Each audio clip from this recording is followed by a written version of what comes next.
Here's a quick video of one of my new Cthulhu Flu reliefs. Painted up.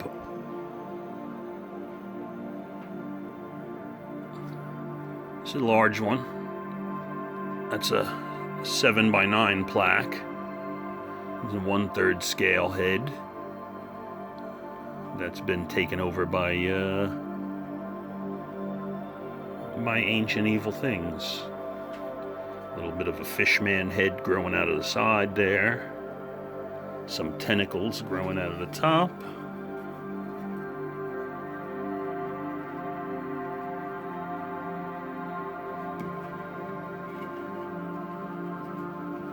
Crazy guy growing out of that side.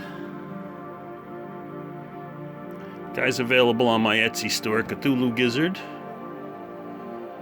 as a painted finished piece. This one here you see, or it's also available as an unpainted resin model kit if you'd like to paint one up yourself.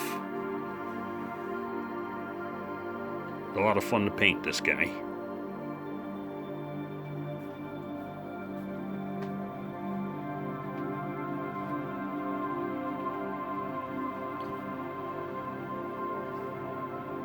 But there you go. Thanks for looking. Stay safe out there.